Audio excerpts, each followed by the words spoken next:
ଏହି ଭିଡ଼ିଓଟି ଦଶମ ଶ୍ରେଣୀର ଛାତ୍ରଛାତ୍ରୀ ତଥା ଦଶମ ଶ୍ରେଣୀ ପିଲାମାନଙ୍କୁ ପଢ଼ାଉଥିବା ଶିକ୍ଷକ ଶିକ୍ଷୟିତ୍ରୀମାନଙ୍କ ପାଇଁ ଅତ୍ୟନ୍ତ ଗୁରୁତ୍ୱପୂର୍ଣ୍ଣ ଅଟେ। ଏହି ଭିଡ଼ିଓଟିକୁ ସମ୍ପୂର୍ଣ୍ଣ ଦେଖିଲେ ଆପଣମାନେ ନିଶ୍ଚିତ ଭାବରେ ଦଶମ ଶ୍ରେଣୀର ଉପପାଦ୍ୟ 8ଟିକୁ ଏହି ଭିଡ଼ିଓ ମାଧ୍ୟମରେ ହିଁ ସମ୍ପୂର୍ଣ୍ଣ ମନେ ରଖିପାରିବେ। ତେବେ ଚାଲନ୍ତୁ ଶିଖିବା ଦଶମ ଶ୍ରେଣୀର ଉପପାଦ୍ୟ 8। ଉପପାଦ୍ୟ 8ର କ୍ୱେଶ୍ଚନ୍ ଆସିବ, ପ୍ରମାଣ କର ଯେ ଗୋଟିଏ ବୃତ୍ତର ସମାନ ଦୈର୍ଘ୍ୟ ବିଶିଷ୍ଟ ଜ୍ୟା ମାନେ କେନ୍ଦ୍ରଠାରୁ ସମଦୂରବର୍ତ୍ତୀ। ତାମାନେ ଗୋଟେ ବୃତ୍ତ ଦେବ, ସେ ବୃତ୍ତରେ ଦୁଇଟି ଜ୍ୟା ଦେଇଥିବ ଏବଂ ସେ ଦୁଇଟି ଜ୍ୟାର ଦୈର୍ଘ୍ୟ ସମାନ ଦେବ। ଆମକୁ ପ୍ରମାଣ କରିବାକୁ ହେବ ଯେ ସେଇ ଜ୍ୟା ଦ୍ୱୟ କେନ୍ଦ୍ରଠାରୁ ସମଦୂରବର୍ତ୍ତୀ, ଅର୍ଥାତ୍ କେନ୍ଦ୍ରରୁ ସେ ଜ୍ୟା ଦ୍ୱୟକୁ ଲମ୍ବ ଅଙ୍କନ କଲେ ସେ ଲମ୍ବ ଦ୍ୱୟର ଦୈର୍ଘ୍ୟ ସମାନ ହେବ। ଲମ୍ବ ଦ୍ୱୟର ଦୈର୍ଘ୍ୟ ଯଦି ସମାନ ଦେଖାଇଦେବା ତାହେଲେ ଆମେ କହିପାରିବା କି ଜ୍ୟା ଦ୍ୱୟ କେନ୍ଦ୍ରଠାରୁ ସମଦୂରବର୍ତ୍ତୀ। ଦେଖ, ପ୍ରଥମେ ଚିତ୍ର ଅଙ୍କନ କରିବା। ଗୋଟିଏ ବୃତ୍ତର ସମାନ ଦୈର୍ଘ୍ୟ ବିଶିଷ୍ଟ ଜ୍ୟା, ତେଣୁ ଗୋଟିଏ ବୃତ୍ତର କହିଛି, ଫାଷ୍ଟ ଗୋଟେ ବୃତ୍ତ ଅଙ୍କନ କରିବା। ଦେଖ, ଏଇଟା ହେଲା ଗୋଟେ ବୃତ୍ତ। ବୃତ୍ତର ନାମ ଏସ୍ ଦେଇଦିଅ। ବୃତ୍ତର ନାମ ଏସ୍ ଦେଇପାରିବା, ସି ଦେଇପାରିବା, ହେଲା। ବୃତ୍ତ ଏସ୍, ତାର କେନ୍ଦ୍ର ମନେକର ଏଇଟା ଓ, ବୃତ୍ତର କେନ୍ଦ୍ର ଓ। ଆଚ୍ଛା, ଗୋଟିଏ ବୃତ୍ତର ସମାନ ଦୈର୍ଘ୍ୟ ବିଶିଷ୍ଟ ଜ୍ୟା ମାନେ, ତେଣୁ ଦୁଇଟା ଜ୍ୟା ଆମେ ଅଙ୍କନ କରିବା, ତାର ଦୈର୍ଘ୍ୟ ସମାନ ହେଇଥିବ। ଜ୍ୟା ମାନେ ଅର୍ଥାତ୍ ଦୁଇରୁ ଅଧିକ ଜ୍ୟା ବି ଅଙ୍କନ କରିହେବ, କିନ୍ତୁ ଆମେ ଏଠି ଦୁଇଟି ଜ୍ୟା ଅଙ୍କନ କରିକି ଦେଖିବା। ଦେଖ, ମନେକର ଏଇଟା ଗୋଟିଏ ଜ୍ୟା, এইটা গোটে জ্যা এবং এই দুইটা জ্যার দৈর্ঘ্য সমান। এই জ্যার না হল এবি, এই জ্যার না হচ্ছে সিডি। এবি সিডি দুইটা জ্যার দৈর্ঘ্য সমান। আচ্ছা, তো বর্তমান কম করা, কেন্দ্র ঠারু এমানে সমদূরবর্তী দর্শাইবা, অর্থাৎ কেন্দ্র ঠারু এই জ্যা দ্বয় প্রতি অঙ্কিত লম্ব দ্বয়ের দৈর্ঘ্যকে সমান বলে দেখা পড়িব। তো এটি ফার্স্ট লম্ব অঙ্কন করদেলে এবি জ্যা প্রতি, মনে করে এটা হচ্ছে ওই লম্ব, পুনি সিডি জ্যা প্রতি ও ঠারু লম্ব অঙ্কন করদেবা, মনে করে এইটা এটা ধরে নিয়া যাও ওএফ, ওএফ লম্ব। বর্তমান দেখ, দত্তরে দিয়া হয়েছে এতিকি, ইয়াপরে অঙ্কন পুনি যা করা সে চিত্রের পুনি আড করা। বর্তমান দত্ত লিখি নেওয়া। দেখ, দত্ত কোণ না এস বৃত্তর কেন্দ্র ও এবি ও সিডি দ্বয় সমান দৈর্ঘ্য বিশিষ্ট জ্যা। এবি ও সিডি দ্বয় সমান দৈর্ঘ্য বিশিষ্ট জ্যা, অর্থাৎ এবি ইকুয়াল টু সিডি। দেখ, জ্যা কাহাকু কোন যদি জানি না, কই দউছি। জ্যার অর্থ হচ্ছে এটা বৃত্তর, এটা হচ্ছে তার পরিধি। পরিধি উপরে যেকোনসি দুইটি বিন্দু কু সংযোগ করুথা রেখাখণ্ডকু জ্যা কহନ୍ତି। এটা হল বৃত্তর পরিধি। তো বৃত্তর পরিধি উপরে এ গোটে বিন্দু, বি গোটে বিন্দু, দুইটা বিন্দু নিয়ে সে দুইটা বিন্দু সংযোগ করলে যে রেখাখণ্ড আসিলা এবি, এটা গোটে জ্যা। এটি সিডি জ্যা। আউ কোন না ওই লম্ব এবি, ওএফ লম্ব সিডি। ওই লম্ব এবি ও ওএফ লম্ব সিডি। ওই লম্ব এবি ও ওএফ লম্ব সিডি, অর্থাৎ ওই এবি প্রতি লম্ব, ওএফ সিডি প্রতি লম্ব। অঙ্কন আমি করছেন সে দত্ত হেলা এতিকি। তারপরে প্রামাণ্য। প্রামাণ্য কৌছি যে জ্যা মানে কেন্দ্র ঠারু সমদূরবর্তী। কেন্দ্র ও ঠারু এবি সমান দূরে অছি, ও ঠারু সিডি সমান দূরে অছি, আমি দেখাইবা। অর্থাৎ ও রু এবি প্রতি অঙ্কিত লম্ব এবং ও রু CD प्रति अंकित लंब द्वयर दैर्घ्य समान देखा पड़ो OE इक्वाल टू OF देखा पड़ो तेणु प्रामाण्य रहिबो OE equal to OF OE is equal to OF एटा प्रमाण करिया पड़ो देख एठी अंकन करिया पड़ो कौन अंकन करिवो ना O रु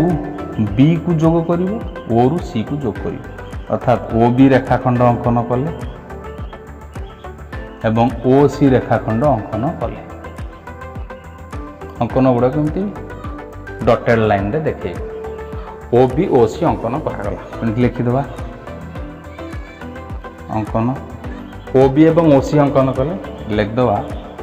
OB ओ OC अंकन करा जाऊ बा करा गला जा लिखले चले करा जाऊ एबे प्रमाण देख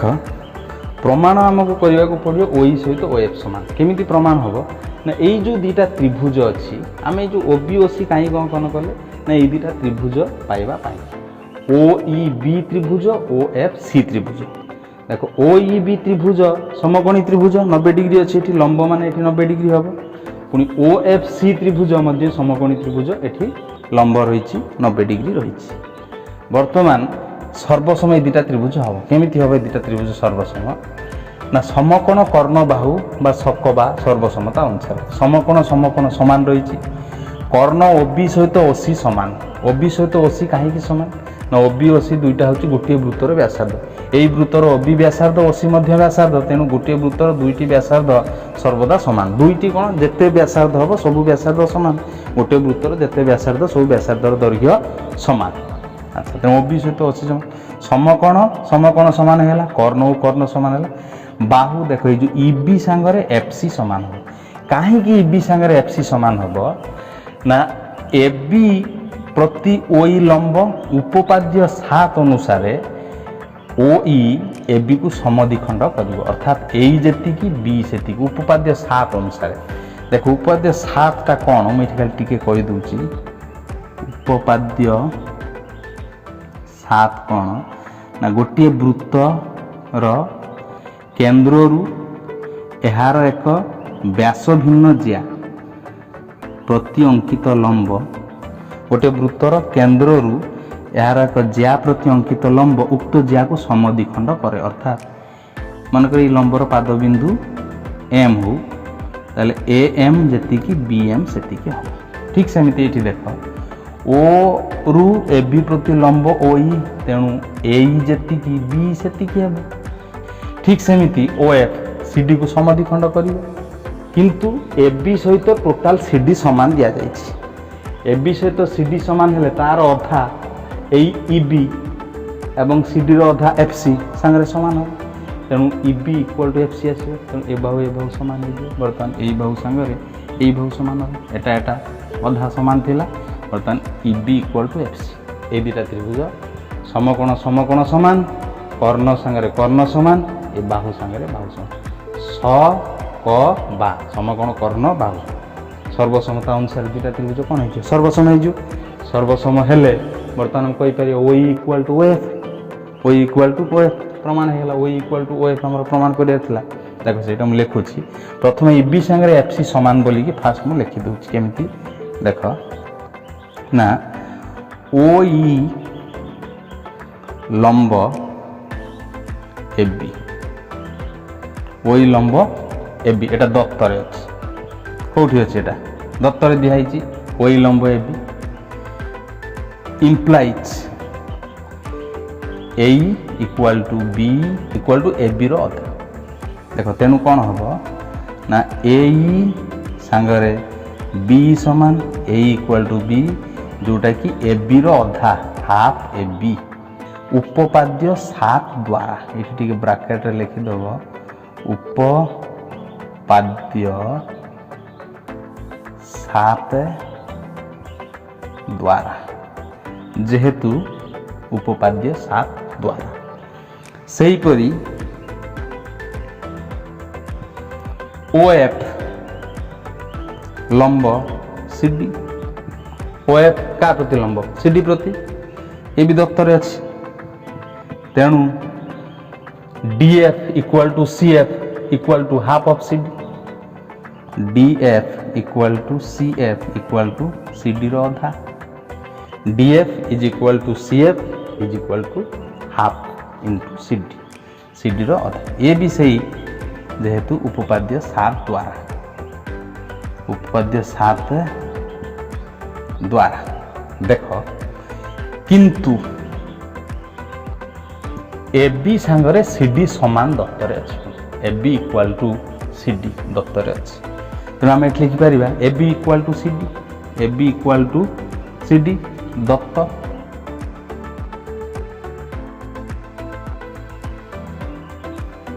तेणु AB रो अधा BE सांगरे CD रो अधा CF समान हो देख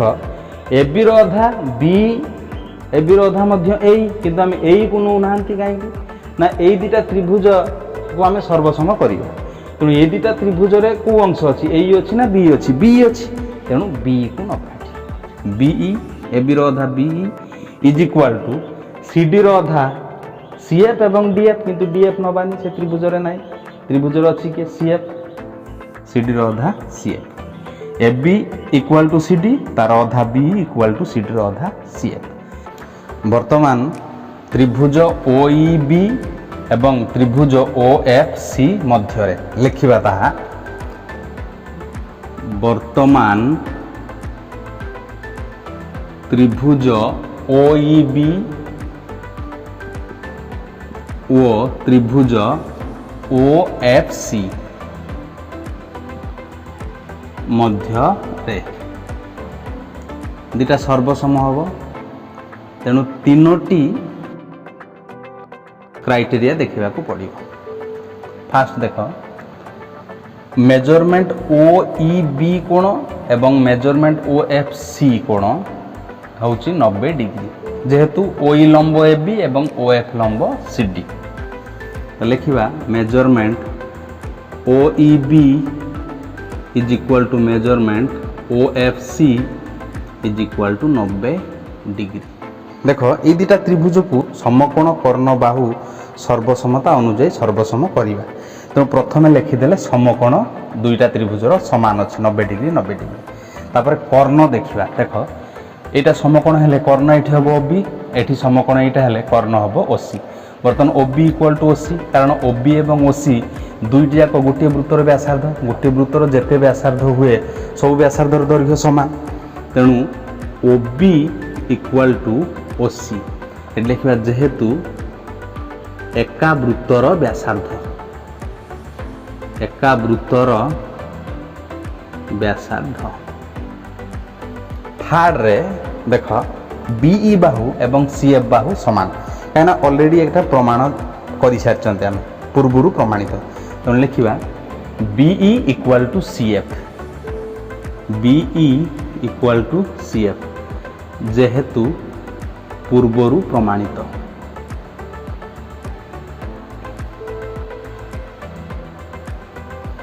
समकोण कर्ण समान बाहु समान अतएव त्रिभुज OEB सर्वसम त्रिभुज OFC केमिति ना समकोण कर्ण बाहु सर्वसमता अनुଯାयी ब्रैकेट लिखिदवा समकोण हाइपेन कर्ण हाइपेन बाहु तो दुईटा त्रिभुज सर्वसम होगला तेणु सर्वसम त्रिभुजर अनुरूप बाहु मान दैर्घ्य समान हुए बर्तमान OE is equal to OF पाइबा लेकिन implies OE is equal to OF जोटा कि आमको प्रमाण करिवार थिला देखो ये प्रामाण्य थिला OE इक्वल टू OF आम प्रमाण कर सारी OE equal to OF bracket लिखिदवा प्रमाणित